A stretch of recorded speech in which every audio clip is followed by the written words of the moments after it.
الحمد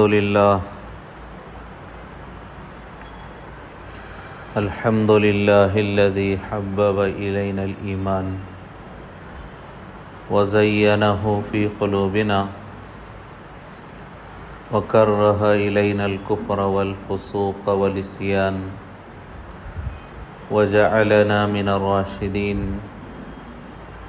والصلاة والسلام على من بعث ليتمم مكارم الأخلاق أما بعد أعوذ بالله من الشيطان الرجيم بسم الله الرحمن الرحيم لقد كان لكم في رسول الله أسوة حسنة وقال إن الدين عند الله الإسلام وقال ومن يبتغي غير الإسلام دينا فلن يقبل منه وهو في الآخرة من الخاسرين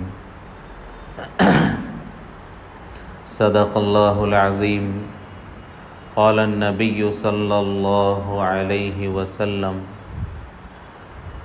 عليكم بسنتي وسنة الخلفاء الراشدين وقال النبي صلى الله عليه وسلم من أحيا سنتي فقد أحبني وقال من أحب سنتي فقد أحبني ومن أحبني كان معي في الجنة او کما قال علیہ الصلاۃ والسلام۔ محترم سامعین کرام، گزشتہ حدیث اور سنت کے درمیان فرق اور دونوں کے معنی، مفہوم اور مراد، اور جو اپنے آپ کو اہل حدیث کہتے ہیں اس کی بنیاد کیا ہے، ان کے نام کے پیچھے ان کا مقصد اور ان کی نسبت کیا ہے، اور ہم جو اپنے آپ کو اہل سنت والجماعت کہتے ہیں تو ہمارے اس نام کی نسبت کی کیا وجہ اور اس کے پیچھے کیا وجوہات ہیں، اس سے متعلق گفتگو چل رہی تھی، جس میں گزشتہ ہم نے یہ سنا کہ حدیث اور سنت میں بنیادی طور پر کچھ فرق ہے، اور یہی فرق ہے کہ ہر آدمی اپنی نسبت اسی کے اعتبار سے کرتا ہے۔ ہم اپنے آپ کو اہل سنت کہتے ہیں تو اہل حدیث ہمارا نام نہیں ہے، اور جو اپنے آپ کو اہل حدیث کہتے ہیں وہ اپنا نام اہل سنت نہیں بتاتے، تو مطلب تو ظاہر ہو گیا، ہر آدمی، عام فہم آدمی یہ سمجھ سکتا ہے کہ جو اہل حدیث کہلاتے ہیں وہ اپنے آپ کو اہل سنت کہنے کو تیار نہیں، اور جو اپنے آپ کو اہل سنت کہتے ہیں وہ اپنے آپ کو اہل حدیث کہلانے کو تیار نہیں، تو دونوں میں فرق تو ہے۔ اب وہ کیا فرق ہے، گزشتہ اسی سے متعلق گفتگو چل رہی تھی۔ حدیث کی بعض قسمیں، حدیث کی چند قسمیں ایسی ہیں جو حدیث تو ہیں سنت نہیں ہیں۔ حدیث کی بعض قسمیں ہیں، کچھ طرح کی حدیثیں ہیں جو حدیث تو ہیں لیکن وہ سنت نہیں ہیں۔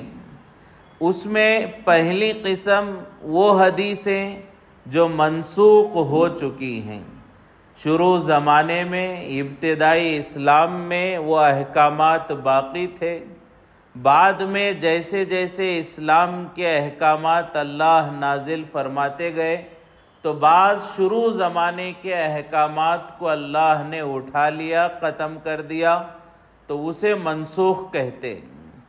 اسی سے تفصیلی گفتگو چل رہی تھی۔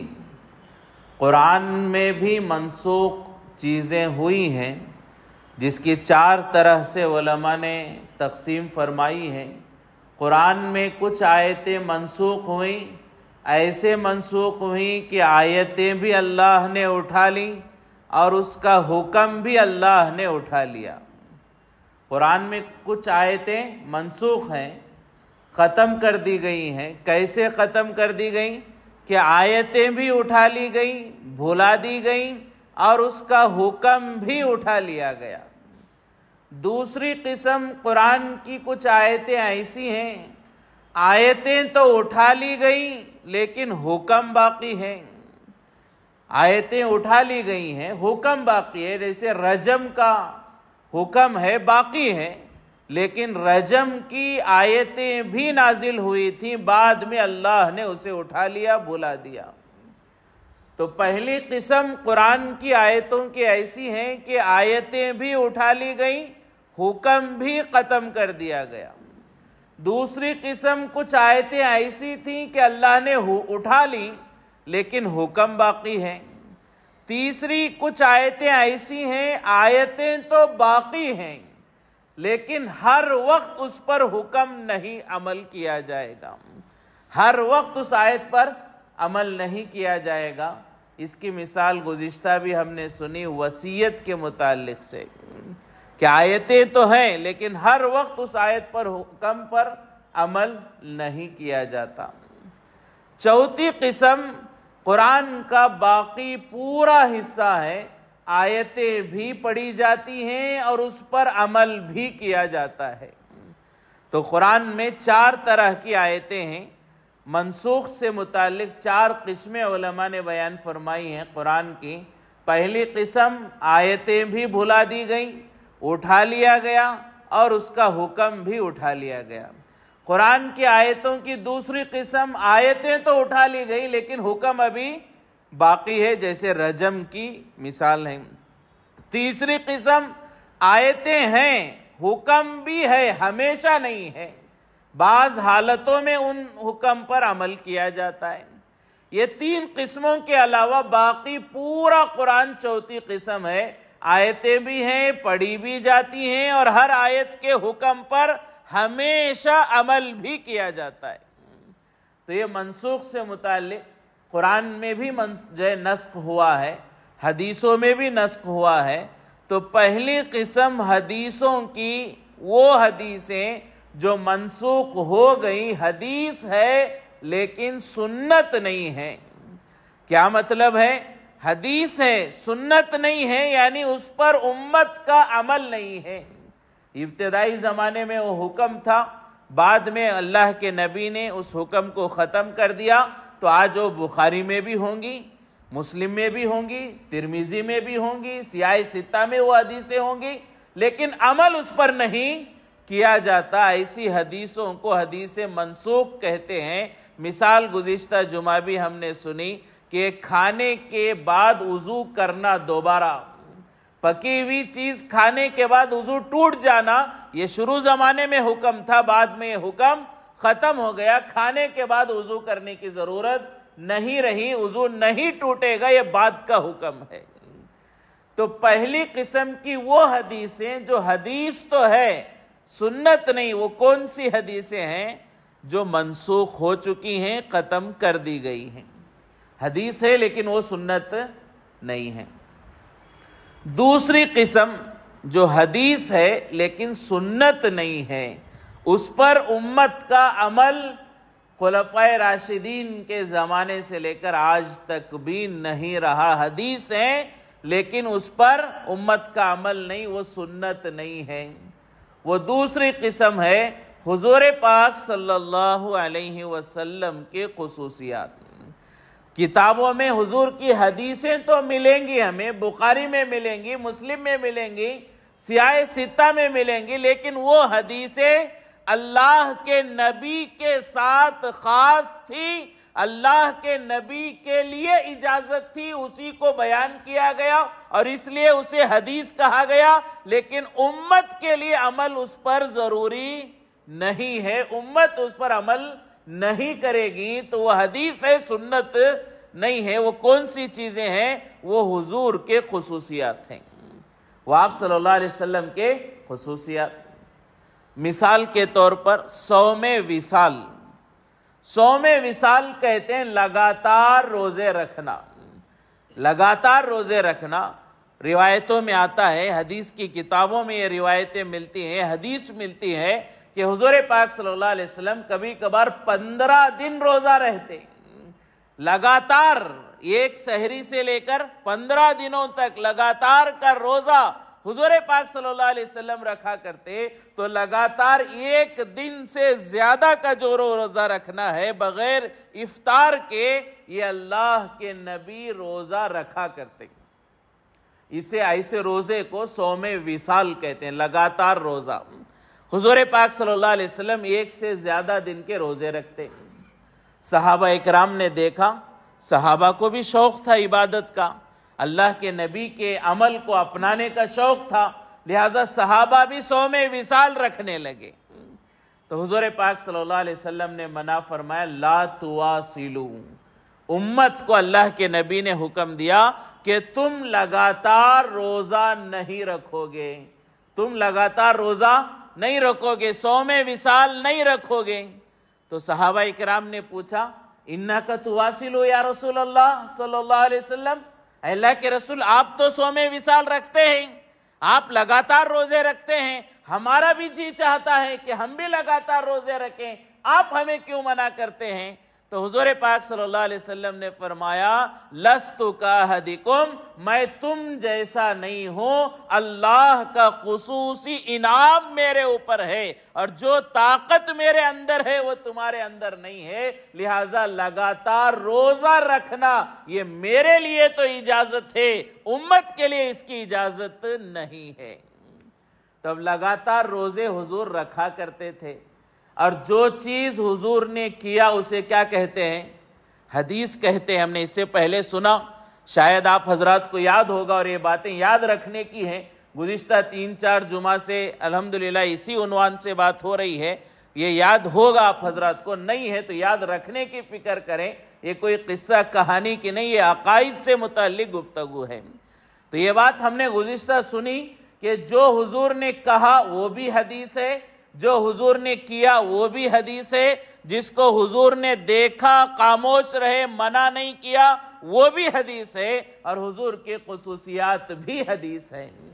تو اب حضور نے صوم وصال کا روزہ رکھا، تو اب یہ روزہ رکھنا، لگاتار روزہ رکھنا صوم وصال حدیث ہے، لیکن حضور نے کہا یہ حدیث ہے، سنت نہیں ہے۔ میں تو رکھتا ہوں لگاتار روزے، لیکن تم روزے مت رکھو، جو طاقت میرے اندر ہے وہ تمہارے اندر نہیں ہے۔ تو یہ دوسری قسم حدیث کی کہ وہ آپ صلی اللہ علیہ وسلم کی خصوصیت ہے، آپ نے کیا، لیکن امت کو اس کام کی ذمہ داری اور اس کام کو لازم حضور نے نہیں کہا۔ ایک مثال اس کی صوم وصال کی، اس کی ایک مثال ہے۔ دوسری چیز، حضور پاک صلی اللہ علیہ وسلم کے زمانے میں غزوے ہوتے تھے، ہم سب جانتے ہیں، بہت سارے غزوے ہوئے، غزوہ بدر ہوا، احد ہوا، خندق ہوا، خیبر ہوا، بہت سارے غزوے ہوئے۔ غزووں میں، لڑائیوں میں، جنگوں میں جو مال آتا تھا اسے مال غنیمت بولتے ہیں۔ تو اس میں حضور پاک صلی اللہ علیہ وسلم کو الگ سے 2 حصے ملتے تھے۔ کل حضور پاک صلی اللہ علیہ وسلم کو 3 حصے ملتے، ایک مجاہد ہونے کی حیثیت سے، غزوے میں شریک ہونے کی وجہ سے ایک حصہ ملتا وہ مال غنیمت کا، دوسرا اللہ کا رسول ہونے کی وجہ سے ایک حصہ ملتا، تیسرا امیر المومنین، کمانڈر، چیف، جرنیل ہونے کی وجہ سے ایک حصہ ملتا۔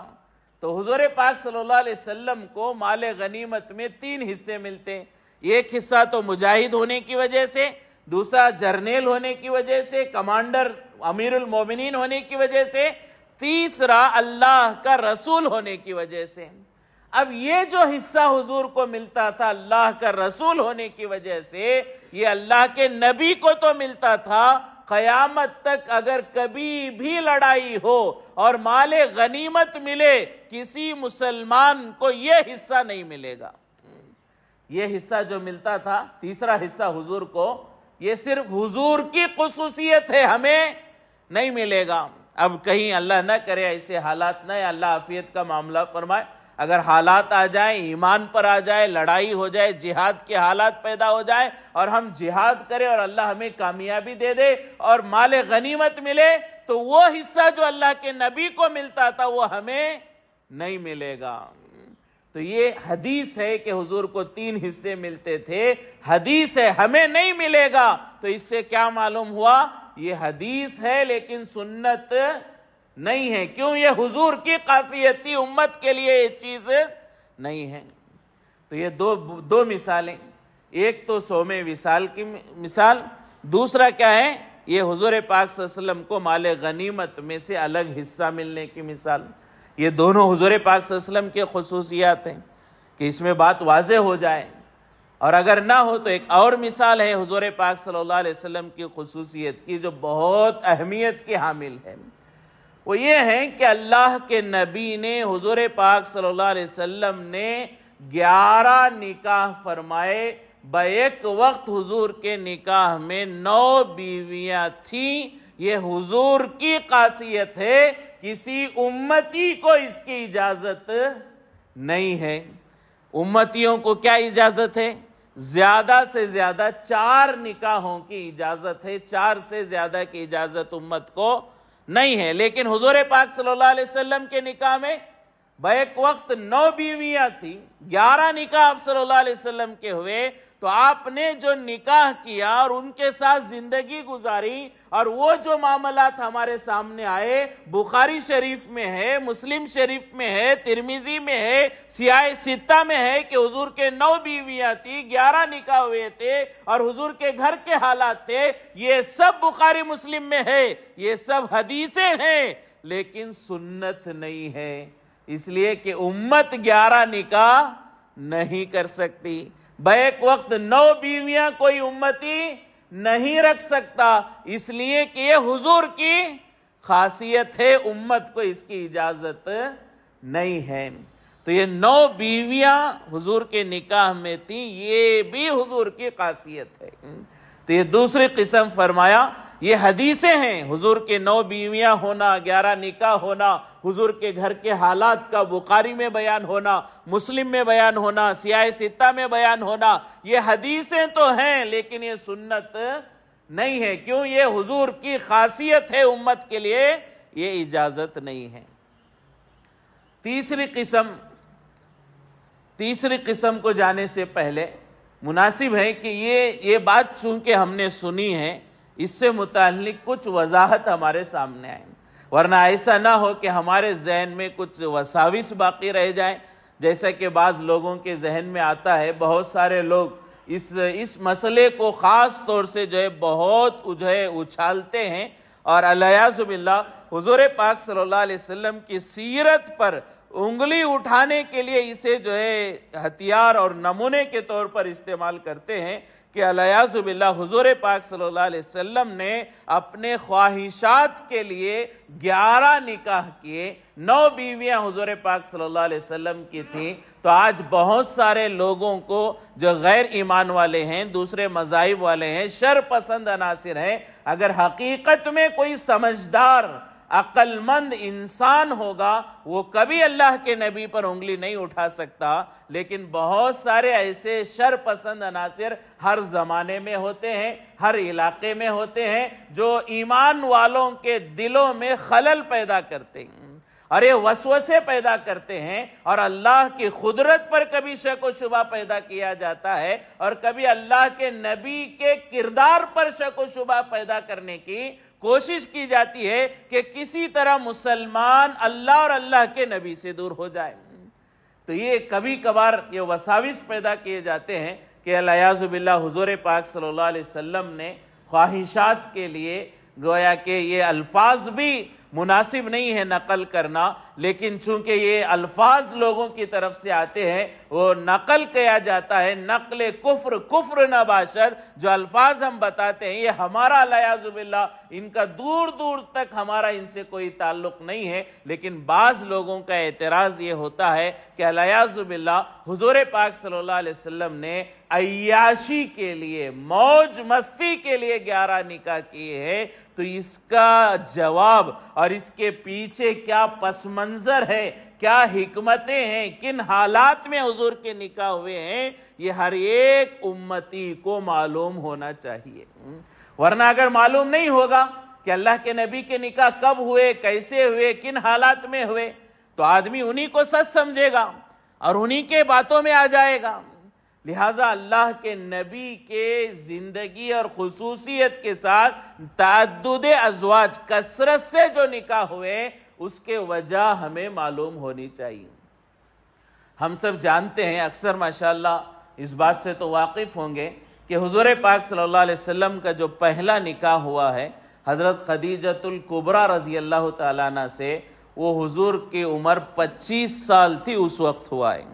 آپ صلی اللہ علیہ وسلم کی عمر 25 سال کی تھی، اس وقت حضور کا نکاح ہوا حضرت خدیجہ سے، اور حضرت خدیجہ کی عمر 40 سال تھی۔ آپ صلی اللہ علیہ وسلم سے 15 سال عمر میں بڑی تھی، اور وہ بھی بیوہ تھی، ان کا نکاح ہو کر ختم ہو چکا تھا، پھر اس کے بعد اللہ کے نبی نے ان سے نکاح کیا ہے۔ تو پہلے اگر ہم یہیں پر سوچیں تو ہر آدمی اس بات کی گواہی دینے پر تیار ہو جائے گا، الیاذ باللہ اگر حضور کے دل میں خواہش ہوتی تو حضور جو ہے کسی باکرہ کنواری لڑکی سے نکاح کرتے، مطلقہ یا بیوہ سے حضور نکاح نہیں کرتے۔ اگر حضور کو خواہش ہوتی، نفسانی خواہشات کا غلبہ ہوتا، تو اللہ کے نبی بیوہ یا مطلقہ سے کیوں نکاح کرتے؟ اللہ کے نبی کسی کنواری سے نکاح کرتے۔ بلکہ مشہور واقعات ہیں، بارہا ہم سنتے ہیں کہ بڑے بڑے سرداروں نے جو ہے حضور پاک صلی اللہ علیہ وسلم کے سامنے یہ پیغام بھیجا کہ آپ جس جو ہے عورت کی طرف اشارہ کریں گے ہم اس کے ساتھ آپ کا نکاح کرائیں گے۔ آپ بڑے اچھے اخلاق والے، ہر ایک آپ کو امین کہتا، صادق کہتا، پورے مکے میں آپ کا جو ہے تعارف تھا، لوگ آپ کو جو ہے اچھی نظروں سے دیکھا کرتے تھے، تو کسی کنواری سے نکاح کرنا اللہ کے نبی کے لیے کوئی مشکل بات نہیں تھی۔ تو حضور پاک صلی اللہ علیہ وسلم اگر خواہش ہوتی تو کسی کنواری سے نکاح کرتے، لیکن حضور نے بیوہ سے نکاح کیا، اور اگر نفسانی خواہش ہوتی تو اپنے سے کم عمر سے نکاح کرتے۔ عام طور پر یہ جو ہے ماحول ہے کہ ہر لڑکا، ہر نوجوان، ہر آدمی یہ چاہتا ہے کہ میرے سے کم عمر جو ہے لڑکی سے میرا نکاح ہو جائے۔ تو اگر حضور پاک صلی اللہ علیہ وسلم کو بھی کوئی نفسانی خواہشات کا جذبہ ہوتا تو اللہ کے نبی بھی اپنے سے کم عمر لڑکی سے نکاح کرتے، لیکن حضور کی عمر 25 سال ہے اور جو ہے حضرت خدیجہ کی 40 سال، 15 سال بڑی ہے، اور اس کے بعد بھی کیا ہے، کنواری نہیں ہے، جو ہے نکاح ہو کر ختم ہو چکا ہے، بیوہ ہے، ان سے نکاح ہو رہا ہے۔ اور 25 سال کی عمر میں نکاح ہوا، 40 سال کی عمر میں حضور کو نبوت ملی، اور اس کے بعد تقریباً 9 سال نبوت کے ملنے کے بعد، یعنی حضور پاک صلی اللہ علیہ وسلم کی عمر تقریباً 49-50 سال، 49 سال، 40 پر 9 سال حضور پاک صلی اللہ علیہ وسلم کو گزرے ہیں، تب تک حضور صرف اور صرف حضرت خدیجہ اکیلی بیوی کے ساتھ زندگی گزار رہے تھے۔ کوئی دوسرا نکاح حضرت خدیجہ کی حیات میں اللہ کے نبی نے نہیں فرمایا۔ 49 سال کی عمر حضور پاک صلی اللہ علیہ وسلم کی، تب جا کر حضرت خدیجہ کا انتقال ہوا ہے۔ تو حضرت خدیجہ کے انتقال تک، یعنی حضور پاک صلی اللہ علیہ وسلم کی عمر 25 سال کی تھی تب نکاح ہوا ہے، 49 سال کی عمر یعنی تقریباً 24 سال حضور پاک صلی اللہ علیہ وسلم نے ایسی عورت کے ساتھ زندگی گزاری ہے جو پہلے بیوہ تھی، اپنے سے عمر میں 15 سال بڑی تھی۔ ان 24 سالوں میں کبھی دوسرا نکاح حضور نے نہیں فرمایا۔ ہم اپنے گریبان میں جھانک کر دیکھیں، کیا اس میں کوئی یہ کہہ سکتا ہے کہ کوئی نفسانی خواہشات کا دخل تھا اللہ کے نبی کو؟ 49 سال کی عمر میں حضرت خدیجہ کا انتقال ہوا۔ اب اس کے بعد جو ہے حضور پاک صلی اللہ علیہ وسلم نے حضرت سودا سے نکاح کیا ہے، حضرت سودا رضی اللہ تعالیٰ عنہ سے۔ اور یہ کون ہیں؟ حضرت سودا۔ اور ان سے کیوں نکاح ہوا؟ ان سے نکاح کی وجہ یہ ہے کہ جب حضرت خدیجۃ الکبریٰ رضی اللہ تعالیٰ عنہ کا نکاح ہوا تو تو اس وقت آپ کی بچیوں میں حضرت زینب کا نکاح ہو چکا تھا، باقی بچیاں ام کلثوم رضی اللہ تعالیٰ عنہ، رقیہ رضی اللہ تعالیٰ عنہ، اور جو ہے یہ سب جو بچیاں چھوٹی تھی، کم عمر تھی، اور حضور پاک صلی اللہ علیہ وسلم کو نبوت مل کر 9 سال گزر چکے تھے۔ دن رات اللہ کے نبی اللہ کے بندوں کو اللہ کی طرف بلانے میں مشغول تھے، کبھی جو ہے مینا کے خیموں میں جا رہے ہیں، کبھی مکے کے بازاروں میں جا رہے ہیں، کبھی کسی محلے میں جا رہے ہیں، کبھی کسی برادری اور خاندان کے پاس جا رہے ہیں۔ دن رات اللہ کے نبی نبوت کا کام کر رہے تھے، اور بیوی کا انتقال ہو گیا اور معصوم چھوٹی بچیاں گھر میں تھے، تو رشتہ داروں نے یہ کہا کہ اللہ کے نبی سے کہ آپ دوسرا نکاح کر لیں۔ آپ دن رات اللہ کے بندوں کو اللہ کی طرف بلانے میں لگے رہتے ہیں، کبھی پتھروں کے مار کھا کے آتے ہیں، کبھی جو ہے لوگوں کے جو ہے بدن پر آپ کے گندگی ڈالنے کو برداشت کر کے آتے ہیں، کبھی دن بھر محنت کر کے تھکے آرے آتے ہیں، کوئی آپ کا پوچھنے والا نہیں ہوتا۔ آپ کی بیوی انتقال کر گئی، بچیاں چھوٹی ہے، آپ دوسرا نکاح کر لیں۔ کسی نے رائے دی رشتہ داروں نے، تو اس کی وجہ سے حضور پاک صلی اللہ علیہ وسلم نے حضرت سودا سے دوسرا نکاح کیا۔ کب کیا؟ 49 سال کی عمر کے بعد، اپنی بیوی حضرت خدیجہ کے انتقال کے بعد، بچیاں چھوٹی تھی، نبوت کی ذمہ داری تھی، بچیوں کے دیکھ بھال میں کمزوری ہونے لگی، رائے مشورہ خاندان والوں نے دیا، تو دوسرا نکاح حضور نے حضرت سودا سے کیا۔ اور حضرت سودا بھی کون ہیں؟ یہ بھی حضور سے بڑی ہیں۔ حضرت سودا بھی حضور پاک صلی اللہ علیہ وسلم سے عمر میں بڑی ہیں۔ پہلے ان کا ایک جگہ نکاح ہوا تھا، شوہر کا انتقال ہو گیا تھا، پھر دوسری جگہ نکاح ہوا تھا، ان کا بھی انتقال ہوا تھا، تیسری مرتبہ اللہ کے نبی کے نکاح میں آئی۔ یہ بھی کوئی حضرت سودا بھی کنواری نہیں ہے۔ اگر اللہ کے نبی کے دل میں کوئی خواہشات کا جذبہ ہوتا تو دوسرا نکاح تو کم سے کم کنواری سے کرتے، دوسرا نکاح تو اپنے سے کم عمر سے کرتے، لیکن دوسرا نکاح بھی کس سے ہو رہا ہے؟ حضور پاک صلی اللہ علیہ وسلم کا حضرت سودا رضی اللہ تعالیٰ عنہ سے۔ اور وہ کون ہیں؟ حضور سے بڑی ہیں۔ پہلے ان کے 2 نکاح ہوئے تھے، دونوں شوہر انتقال کر گئے تھے، پھر تیسری مرتبہ اللہ کے نبی سے نکاح ہوا ہے۔ تو حضرت سودا کے ساتھ جو ہے تقریباً 50 سال کی عمر میں حضور پاک صلی اللہ علیہ وسلم کا نکاح ہوا۔ اس کے بعد کچھ عرصہ گزرا، حضرت عائشہ رضی اللہ تعالیٰ عنہ سے نکاح ہوا۔ حضرت عائشہ رضی اللہ تعالیٰ عنہ سے نکاح کیوں ہوا؟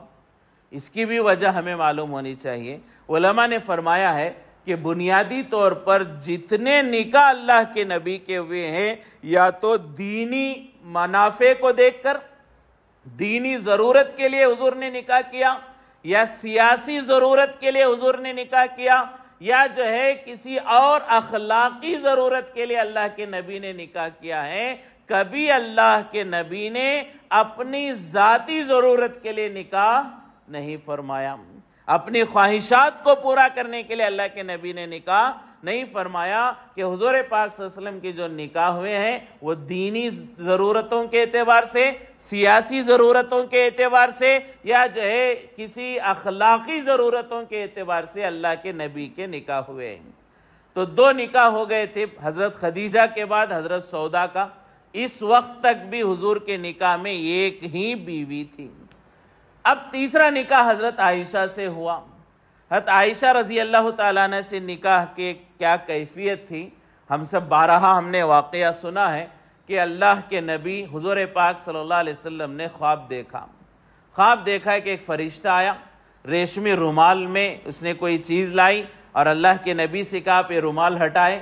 اللہ کے نبی نے خواب میں رومال ہٹایا تو دیکھا کہ عائشہ رضی اللہ تعالیٰ عنہ کی تصویر ہے، اور فرشتے نے کہا کہ اللہ نے آپ کا نکاح ان سے کرا دیا۔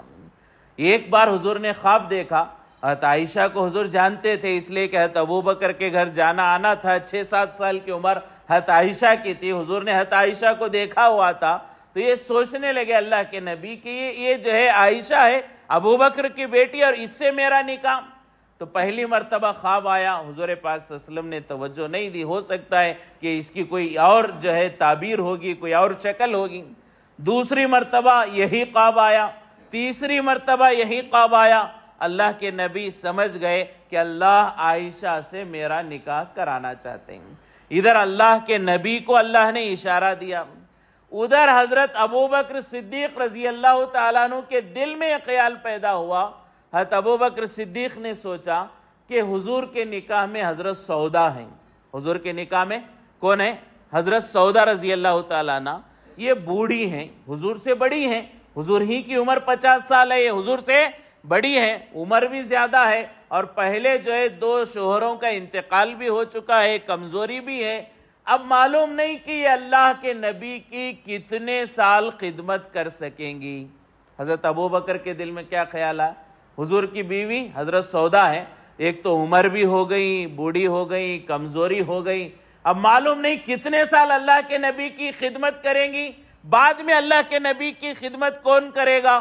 لہٰذا حضرت ابوبکر نے یہ سوچا کہ میں اپنی بیٹی عائشہ کا نکاح کرا دیتا ہوں، ابھی میری بیٹی عائشہ چھوٹی ہے، ابھی گھر بھیجنے کے قابل نہیں ہے، بالغ نہیں ہے، لیکن جب تک حضرت سودا کمزور ہو جائیں گی تب تک میری بیٹی عائشہ بالغ ہو جائے گی، پھر جیسے ہی حضرت اللہ کے نبی کو خدمت کی ضرورت ہوگی میں اپنی بیٹی کی رخصتی کر دوں گا۔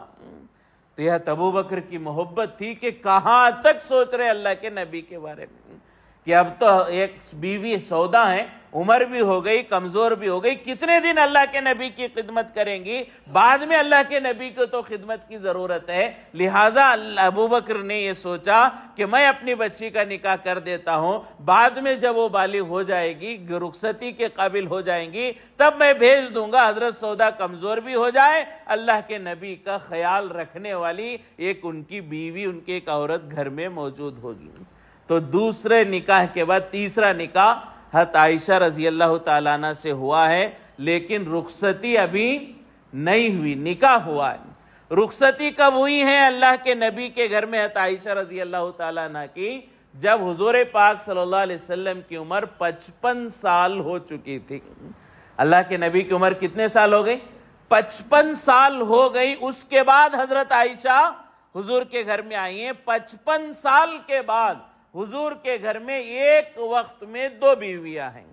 اس وقت تک 55 سال تک حضور کے گھر میں کتنی بیویاں تھیں؟ ایک ہی بیوی تھی۔ 55 سال کے بعد حضور کے گھر میں ایک وقت میں کتنی بیویاں؟ 2 بیویاں، ایک حضرت سودا، دوسرے کون ہیں؟ حضرت عائشہ۔ حضرت عائشہ سے نکاح کیسے ہوا؟ اللہ نے کرایا۔ اور دیگر علماء نے یہ بھی بتایا اس کے پیچھے دینی ضرورت ہے، اس لیے کہ حضرت عائشہ نے اتنا علم حاصل کیا تھا کہ اللہ کے نبی نے صحابہ کرام سے فرمایا کہ تم اپنا آدھا دین عائشہ سے حاصل کرو۔ صحابہ کرام کو اللہ کے نبی پاک صلی اللہ علیہ وسلم نے فرمایا کہ تم اپنے دین کا آدھا حصہ میری بیوی عائشہ امہات المومنین سے حاصل کرو۔ تو حضرت عائشہ سے نکاح وہ دینی تقاضے کی بنیاد۔ اب یہ دیکھیں 56 سال کی عمر میں، 50 پر 6 سال کی عمر میں حضور کے گھر میں ایک وقت میں 2 بیویاں۔ اب اس کے بعد حضور کی کتنی عمر باقی ہے؟ حضور کتنے سال حیات تھے؟ حضور کی عمر 63 سال کی، تو یہ تقریباً 7 سے 8 سال، 55 کے بعد 63 تک، یہ جو 7-8 سال کا عرصہ ہے، اس عرصے میں حضور پاک صلی اللہ علیہ وسلم کے باقی 8 نکاح ہوئے ہیں، اور اس عرصے میں حضور کے گھر میں ایک وقت میں 9 بیویاں جمع ہیں۔ وہ کون سا زمانہ ہے؟ 55 سال کے بعد کا زمانہ۔ اگر اللہ کے نبی کو خواہش ہوتی، نفسانی خواہش پورا کرنا ہوتا، 25 سال کی عمر میں جب پہلا نکاح ہوا تبھی کنواری سے کر لیتے، 55 سال تک انتظار کرنے کی اللہ کے نبی کو کیا ضرورت تھی؟ تو 55 سال تک ایک ہی بیوی، اس کے بعد جو یہ 7-8 سال ہے، اس میں اللہ کے نبی کے گھر میں ایک وقت میں 9 بیویاں جمع ہیں، اور اس کے حکمتیں بھی اپنی جگہ ہیں۔ پورے جو ہے تمام نکاحوں کی حکمتیں بیان کرنے کا وقت نہیں ہے، ایک آدھ جو ہے سن لے، ورنہ یہ ہے کہ ہر نکاح کے پیچھے کوئی نہ کوئی تقاضا تھا۔ مثال کے طور پر حضور پاک صلی اللہ علیہ وسلم کا نکاح ام حبیبہ رضی اللہ تعالیٰ عنہ سے ہوا۔ یہ کون ہے ام حبیبہ رضی اللہ تعالیٰ عنہ؟ یہ ابو سفیان کی بیٹی ہیں۔ مکے کے بڑے سردار تھے، غزوہ بدر میں بڑا رول ان کا رہا، غزوہ احد میں بڑا رول ان کا رہا، مسلمانوں کے خلاف جو ہے مکے والوں کو کھڑا کرنے میں، جنگ کے لیے تیار کرنے میں، صف بندی کرنے میں، پوری تدبیر کرنے میں ایک بڑا رول وہ ابو سفیان کا تھا۔ اللہ کے نبی نے ان کی بیٹی سے نکاح کیا، بعد میں ابو سفیان کی طرف سے مسلمانوں کو تکلیف پہنچنا ختم ہو گیا۔ ام حبیبہ سے نکاح کیوں ہوئی؟ مسلمانوں کی جان مال عزت آبرو کی حفاظت کے لیے اور مکے والوں کے دشمنی کم کرنے کے لیے اللہ کے نبی نے ابو سفیان کی بیٹی سے نکاح کیا۔ اور وہ بھی حالات ہم واقعات حضور کی سیرت پڑھ کر دیکھیں، کیا عجیب حالات ہیں۔ ام حبیبہ پہلے مکے میں مسلمان ہوئی، اپنے شوہر کے ساتھ جو ہے ہجرت کر کے حبشہ گئی، وہاں ان کے شوہر کا انتقال ہو گیا۔ ام حبیبہ مکے سے ہجرت کر کے حبشہ گئی شوہر کے ساتھ، شوہر کا انتقال ہوا تو اللہ کے نبی کو جیسے ہی معلوم ہوا ابو سفیان کی بیٹی ایک اجنبی ملک میں وہ بیوہ بن چکی ہے، اللہ کے نبی نے حبشہ کے بادشاہ نجاشی کو خط بھیجا اور اللہ کے نبی نے کہا میرا نکاح کا پیغام ام حبیبہ کو پیش کرو۔ نجاشی، حبشہ کا بادشاہ نجاشی نے ام حبیبہ کو پیغام دیا کہ تمہارے شوہر کا انتقال ہو گیا ہے، عدت گزر چکی ہے، اللہ کے نبی نے نکاح کا پیغام بھیجا ہے، کیا آپ نکاح کو تیار ہیں؟ ام حبیبہ کے لیے اس سے بڑی خوشی کی کیا بات ہوتی کہ اللہ کے نبی کی بیوی بنے، امہات المومنین بنے، اس سے بڑی کیا سعادت ہو سکتی ہے؟ ام حبیبہ نے ہاں کہا تو نجاشی نے جو ہے وکالت کر کے نکاح پڑھایا حضور کا، اور 400 درہم جو ہے مہر میں طے کیے، اور وہ مہر بھی نجاشی نے اپنی طرف سے ادا کیا۔ یہ اللہ کے نبی کا مہر ہے، میں اپنی طرف سے ادا کرتا ہوں۔ تو یہ نکاح ام حبیبہ سے حضور کا کیوں ہوا؟ وہ جو ہے حالات کی وجہ سے، سیاسی تقاضوں کی وجہ سے، مکے والوں کی دشمنی کو کم کرنے کی۔ جیسے ام حبیبہ سے نکاح ہوا، ابو سفیان کے دل میں اللہ نے محبت ڈالی کہ اس نے میری بیٹی جو اجنبی ملک میں بیوہ ہو گئی تھی اسے سہارا دیا، اسے عزت دی، امہات المومنین بنایا، تو میں اس کے خلاف سازش کروں؟ ابو سفیان کے ضمیر نے گواہی نہیں دی۔ اس کے بعد سے مکے والوں کی تکلیفیں ختم ہو گئیں۔ ایک نکاح تو ایسے ہوا، ایک نکاح حضور کا حضرت جویریہ سے ہوا۔ یہ جو ہے بنو مستلق جو ہے قبیلے سے قید ہو کر آئیں، 100 گھرانے قید ہو کر آئیں، 100 گھرانے حضور پاک صلی اللہ علیہ وسلم کے حصے میں آئیں۔ حضور پاک صلی اللہ علیہ وسلم نے ان سے نکاح کیا تو صحابہ کرام نے دیکھا کہ یہ حضور کا سسرال بن گیا۔ یہ 100 گھرانے والے کون ہو گئے؟ بنو مستلق والے حضور کے رشتہ دار ہو گئے، سسرالی رشتہ ہو گیا۔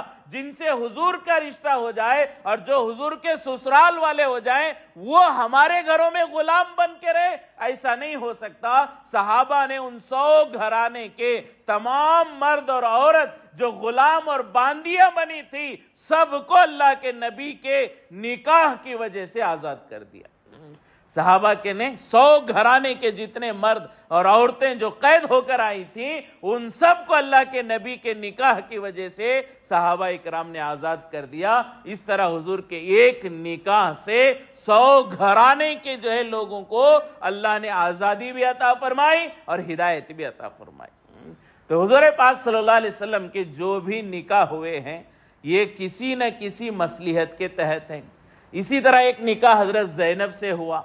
یہ کون ہے؟ حضرت زید بن حارثہ کی بیوی ہیں۔ حضور پاک صلی اللہ علیہ وسلم نے ایک بچے کو گود لیا تھا۔ بڑا لمبا واقعہ ہے، وقت نہیں ہے، مختصراً یہ کہ یہ جو ہے غلام بن کر حضرت خدیجہ کے پاس آئے تھے۔ حضرت خدیجہ نے اللہ کے نبی کو ہدیے میں دے دیا تھا۔ یہ حضور کے غلام بن کر مکے میں تھے۔ ان کے خاندان کے کچھ لوگ عمرے کے لیے آئے تھے تو انہوں نے دیکھا یہ ہمارے علاقے کا بچہ ہے، یہ یہاں کہاں ہے؟ لوگوں سے معلوم کیا تو لوگوں نے بتایا یہ ایک انسان ہے، محمد ان کا نام ہے، ان کا غلام ہے۔ تو خاندان والوں نے کہا یہ تو ہمارے علاقے کا ہے، آزاد تھا، یہ کیسے غلام بن گیا؟ تو مکے والوں نے کہا ہمیں تو معلوم نہیں ہے، ہاں اب تو یہ غلام ہے اور محمد ان کے آقا کا نام ہے۔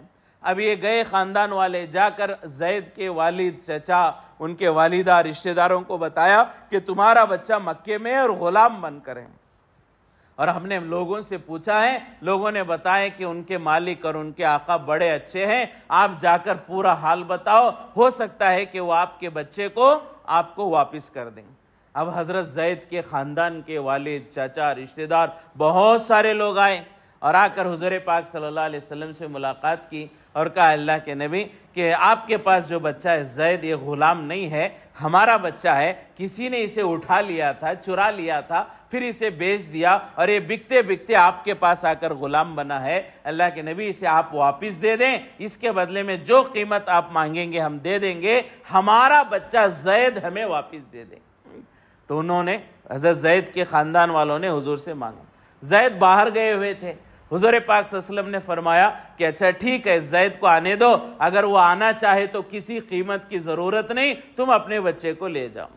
اب زید رضی اللہ تعالیٰ عنہ تھوڑی دیر کے بعد آئے، آنے کے بعد حضور کی گود میں بیٹھے، حضور نے کہا ان کو پہچانتے ہو؟ تو زید نے کہا یہ میرے ابا ہیں، میرے چچا ہیں، ماموں ہیں، جو آئے تھے ان کے خاندان کے کوئی رشتہ دار آئے ہوں گے۔ تو حضور نے کہا انہیں پہچانتے ہو؟ حضرت زید نے کہا میں ان کو پہچانتا ہوں، یہ میرے اپنے ہیں، میرے خاندان کے، میں انہی کے اولاد ہوں، یہ میرے والدین ہیں۔ تو حضور نے کہا یہ تمہیں لینے کے لیے آئے۔ حضور نے کہا زید یہ تمہیں لینے کے لیے آئے، کیا تم ان کے ساتھ جانا چاہتے ہو؟ آزاد کرنے کے لیے میں تیار ہوں، آزاد ہو کر تم اپنے ماں باپ کے پاس چلے جاؤ۔ تو زید رضی اللہ تعالیٰ عنہ نے کہا اللہ کے نبی میں آپ کا غلام بن کر پوری زندگی رہنے کو تیار ہوں، لیکن مجھے میرے ماں باپ کے پاس جانے کی بھی تمنا نہیں ہے۔ اللہ کے نبی میرے ماں باپ کے پاس مجھے وہ محبت نہیں ملی جو آپ کے پاس مجھے محبت ملی ہے، میں آزاد ہو کر ماں باپ کے پاس جانا نہیں چاہتا، غلام بن کر آپ کے پاس پوری زندگی رہنا چاہتا ہوں۔ زید جانے سے انکار کر دیا تو حضور نے کہا اس وقت کہ زید آج سے میرا بیٹا ہے۔ اللہ کے نبی نے ان کے خاندان والوں کے سامنے یا ان کو زید رضی اللہ تعالیٰ عنہ کو متبنہ گود لے لیا، اڈاپٹ کر لیا اور یہ کہا کہ آج سے زید میرا بیٹا ہے۔ پھر ان کے ساتھ آئندہ چل کر جب ان کی عمر ہوئی، حضرت زینب کا نکاح ہوا، بعد میں ان کا دونوں کا نبھاؤ نہیں ہوا تو حضرت زید نے اپنی بیوی زینب کو طلاق دے دیا۔ تو اس زمانے میں یہ رواج تھا کہ منہ بولا بیٹا حقیقی بیٹا سمجھتے تھے اور اسے وراثت میں بھی حصہ ملتا، اس کی بیوی سے نکاح بھی حرام سمجھتے، بہو سمجھتے، یہ ایک رواج عربوں میں چلا ہوا تھا۔ لہٰذا اللہ نے حکم دیا کہ آپ زینب سے نکاح کریں تاکہ لوگوں کو معلوم ہو جائے کہ زید آپ کے اصلی بیٹے نہیں ہیں، لے پالک متبنہ اڈاپٹڈ بیٹے ہیں، لہٰذا ان کی بیوی سے نکاح کرنا جائز ہے، حرام نہیں ہے، اور انہیں آپ کی جائیداد میں حصہ نہیں ملے گا۔ قیامت تک آنے والوں کو ایک مسئلہ سمجھانا تھا، اس لیے اللہ کے نبی کا نکاح حضرت زینب سے کرایا گیا۔ تو جتنے بھی نکاح ہیں، چاہے حضرت زینب سے ہو، حضرت صفیہ سے ہو، حضرت جویریہ سے ہو، حضرت ام سلمہ سے ہو، حضرت ام حبیبہ سے ہو، جتنے نکاح حضور پاک صلی اللہ علیہ وسلم کے ہوئے ہیں، یہ سب کسی نہ کسی سیاسی نفع کے لیے یا دینی نفع کے لیے یا کسی اور انسانیت اور اخلاق کے اعتبار سے حضور پاک صلی اللہ علیہ وسلم کے نکاح ہوئے ہیں۔ ایک آخری حضور پاک صلی اللہ علیہ وسلم کے نکاح سے متعلق بات سن کر انشاءاللہ آج کی گفتگو کو ختم کریں گے کہ حضرت عمر رضی اللہ تعالیٰ عنہ کی بیٹی حفصہ رضی اللہ تعالیٰ عنہ سے حضور کا نکاح ہوا۔ اس کے پیچھے بھی حضور کی اپنی خواہش نہیں تھی، اللہ کے نبی کی خواہش تھی کہ عمر کے دل کو خوش کیا جائے۔ اس کے پیچھے وجہ یہ تھی کہ جب حضرت ابوبکر صدیق رضی اللہ تعالیٰ عنہ نے اپنی بیٹی حضرت عائشہ کا نکاح حضور سے کرایا، حضرت ابوبکر صدیق رضی اللہ تعالیٰ عنہ نے اپنی بیٹی عائشہ کا نکاح اللہ کے نبی سے کرایا، تب حضرت عمر کے دل میں خواہش ہوئی کاش کہ میری کوئی اور بیٹی ہوتی جس کا نکاح نہیں ہوتا تو میں اپنی بیٹی کا نکاح بھی اللہ کے نبی سے کرا دیتا۔ اس لیے کہ ہمیشہ حضرت عمر کیا کرتے، حضرت ابوبکر سے آگے بڑھنے کی کوشش کرتے ہیں۔ حضرت عمر کی ہمیشہ یہ کوشش رہتی کسی طرح میں اللہ کے نبی کے اتنی خدمت کرو ابوبکر سے آگے بڑھ جاؤں۔ تو حضرت ابوبکر نے اپنی بیٹی کا نکاح حضور سے کرایا، تو حضرت عمر کے دل میں حسرت رہی، کاش کہ میری کوئی اور بیٹی ہوتی۔ حضرت حفصہ تو تھی، نکاح ہو گیا تھا، تو کوئی بچی نہیں تھی گھر میں، تو حضرت عمر کے دل میں حسرت، کاش کہ میری کوئی بچی ہوتی، میں اس بچی کا نکاح اللہ کے نبی سے کراتا، جیسے حضرت ابو بکر کو یہ موقع ملا، کاش کہ یہ موقع مجھے بھی مل جاتا۔ حضرت عمر کے دل میں یہ خواہش تھی۔ بعد میں چل کر حضرت جو ہے عمر کی بیٹی حفصہ کے شوہر کا انتقال ہو گیا، ان کا نکاح ختم ہو گیا، تو اس کے بعد جب وہ اپنے گھر میں آئیں، حضرت عمر کے گھر میں آئیں، تو حضور پاک صلی اللہ علیہ وسلم کو یہ پہلے سے معلوم تھا کہ عمر کو پہلے خواہش تھی اپنی بچی کا نکاح کرانے کا، لیکن اس وقت کوئی بچی نہیں تھی، وہ حسرت دل میں باقی رہ گئی، لہٰذا حضرت عمر کی اس جو ہے دلی خواہش کو پورا کرنے کے لیے گویا کہ اللہ کے نبی نے حضرت حفصہ سے نکاح کیا تاکہ وہ حسرت بھی حضرت عمر کی پوری ہو جائے۔ تو جتنے نکاح اللہ کے نبی کے ہوئے ہیں اس میں حضرت خدیجہ سے ابتدائی نکاح، پھر حضرت سودا سے بچیوں کی پرورش کے لیے، اس کے علاوہ باقی تمام نکاحوں میں کوئی نہ کوئی امت کا نفع ہی سامنے رکھا گیا ہے۔ لہٰذا یہ سوچنا کہ الیاذ باللہ حضور پاک صلی اللہ علیہ وسلم نے جو اتنے نکاح کیے ہیں یہ کوئی خواہشات کو پورے کرنے کے لیے، ایسا ہرگز نہیں۔ حضور کی زندگی میں 55 سال کی عمر تک ایک ہی بیوی آپ کے نکاح میں تھی، اس کے بعد 56 سال سے لے کر 63 سال کے درمیان ہے یہ جو باقی 8 بیویاں حضور پاک صلی اللہ علیہ وسلم کے نکاح میں آئی ہیں۔ لہٰذا اس میں کوئی اس عمر میں کیا خواہش پوری کی جائے گی، ہم سب جانتے ہیں یہ عمر ضرورت کے پورا ہونے میں بھی دشواری کی عمر ہے، اس میں خواہشات اور عیاشی کی یہ عمر نہیں ہوتی ہے۔ لہٰذا یہ الیاذ باللہ حضور پاک صلی اللہ علیہ وسلم پر انگلی اٹھانا کہ آپ نے خواہشات کے لیے نکاح کیا، یہ بالکل غلط ہے۔ تو اصل بات ہماری یہ چل رہی تھی کہ حدیث کی دوسری قسم ہے وہ حدیثیں جو اللہ کے نبی کی خصوصیات ہیں، ان کو اللہ کے نبی نے تو کیا، وہ بخاری میں بھی ہیں، مسلم میں بھی ہیں، سیاہ ستہ میں بھی ہیں، اللہ کے نبی کا عمل موجود ہے، حدیث ہے، لیکن وہ سنت نہیں ہے، یعنی امت اسے نہیں کر سکتی۔ اس کی ایک مثال اللہ کے نبی کے 11 نکاح ہوئے تھے، اور 11 نکاح ہونا یہ حدیث میں آتا ہے، لیکن امت 11 نکاح نہیں کر سکتی۔ اور اس کی ایک اور وجہ، یہ وقت کافی ہو رہا ہے، مختصراً یہ بھی سن لیں کہ کہیں ایسا خیال نہ آئے کہ جب ایک سے زیادہ نکاح کی اجازت اللہ کے نبی کو دی گئی تو امت کو 4 سے زیادہ کی نکاح کیوں نہیں دی گئی؟ اس لیے کہ اللہ کے نبی کے جو نکاح تھے وہ دینی تقاضوں کی بنیاد پر تھے۔ وہ کتنے تقاضے ہوں گے یہ حالات کے اعتبار سے چلیں گے، لیکن اس کے علاوہ اللہ کے نبی کے علاوہ جو بھی قیامت تک حضور کا امتی آئے گا اور ایک سے زیادہ نکاح کرے گا، وہ اپنی خواہش کے لیے نکاح کرے گا، اپنی ضرورت کے لیے نکاح کرے گا، لہٰذا 4 نکاحوں میں اس کی ضرورت پوری ہو جائے گی۔ اس لیے کہ 4 سے زیادہ کی بھی اجازت دی جائے تو کہیں ایسا نہ ہو کہ ظلم ہو جائے عورتوں پر، یہ آدمی 5-10 نکاح کر لے اور کسی عورت کا حق ادا نہ کرے، کسی کے کھانے کا انتظام نہ کرے، کسی کے بچوں کی تربیت نہ کرے، سب کو راستے پر لا کر چھوڑ دے، ایسا کر کے کسی عورت پر ظلم نہ ہو۔ اللہ نے صرف 4 عورتوں سے نکاح کرنے کی اجازت دی۔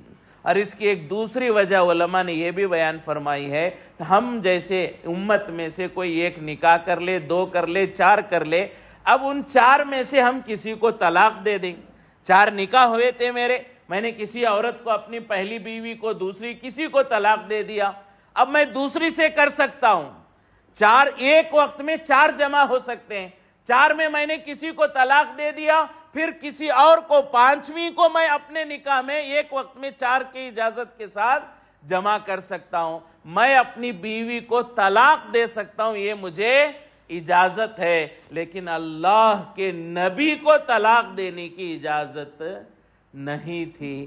لہٰذا 4 پر ہی منحصر اللہ کے نبی کو کیا جاتا، اور دین کے تقاضے اور آ جاتے تو پہلے والوں کو اللہ کے نبی طلاق نہیں دے سکتے، لہٰذا اور عورتوں کو جمع کرنا دشوار ہو جاتا۔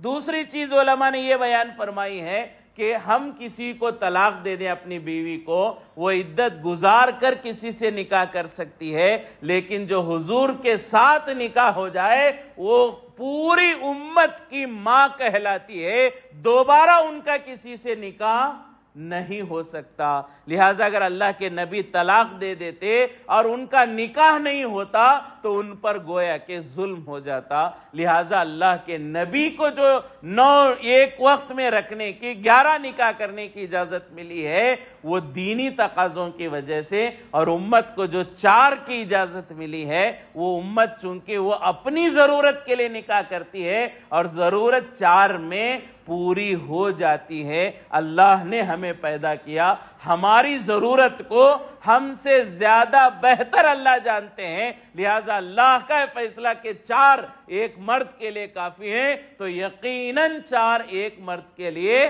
کافی ہو جائیں گے۔ ہاں حالات ایسے ہیں 4 کی بھی نوبت نہیں آتی، حالات ایسے ہیں کہ ایک ہی بیوی سے نبھاؤ بھی کئی مرتبہ مشکل اور دشوار ہو جاتا ہے، اور ایک ہی بیوی سے نبھاؤ کرنے کے بجائے نوبت طلاق اور خلا تک پہنچ جاتی ہے۔ تو یہ حضور پاک صلی اللہ علیہ وسلم کے جو نکاح ہوئے ہیں یہ حضور کے جو روایت حدیث میں ہے یہ حدیث ہیں، سنت نہیں ہے۔ یہ 2 قسمیں ہو گئیں کہ کچھ حدیثیں ایسی ہیں جو حدیث ہیں سنت نہیں، پہلی وہ حدیثیں جو منسوخ ہو گئیں، دوسری وہ حدیثیں جو حضور کے ساتھ خاص ہیں، حضور کے خصوصیات ہیں، تیسری قسم ایک ہے وہ حدیث تو ہے لیکن سنت نہیں، حدیث ہے اس پر عمل نہیں کیا جائے گا۔ وہ کون سی ہیں؟ جو حضور نے پوری زندگی نہیں، کبھی کبھار ایک آدھ مرتبہ کسی ضرورت کی وجہ سے کیا تھا، لیکن حضور کی عادت شریفہ اس کام کی نہیں تھی، تو اسے بھی وہ حدیث ہے، وہ سنت نہیں ہے۔ تو اس کی مثالیں اور اس کے پیچھے کیا پس منظر ہے اور اس کے پیچھے کیا وجوہات ہیں، اگر اللہ نے زندگی دی، کہنے کی توفیق دی، تو آئندہ حدیث کی وہ تیسری قسم جو حدیث تو ہے سنت نہیں ہے اس سے متعلق گفتگو کرنے کی کوشش کی جائے گی۔ اللہ تبارک و تعالیٰ سے دعا ہے کہ اللہ تبارک و تعالیٰ ہم تمام کو دین کو سمجھ کر عمل کرنے کی توفیق نصیب فرمائے، حضور پاک صلی اللہ علیہ وسلم کے جو ہے خصوصیات کو سمجھنے اور اس پر جو ہے دل کے گہرائیوں سے عقیدت کے ساتھ ایمان لانے کی توفیق نصیب فرمائے۔ کسی طرح اللہ کی ذات پر، اللہ کی قدرت پر، اللہ کے نبی کی سیرت اور کردار پر جو ہے شک و شبہ اور وہم اور گمان پیدا ہونے سے اللہ ہم سب کی پوری امت کی حفاظت فرمائے، اور جو گمان پیدا کرتے ہیں، وساوس پیدا کرتے ہیں، ایسے لوگوں سے ہمیں بچنے کی اللہ اور احتیاط کرنے کی اللہ توفیق نصیب فرمائے۔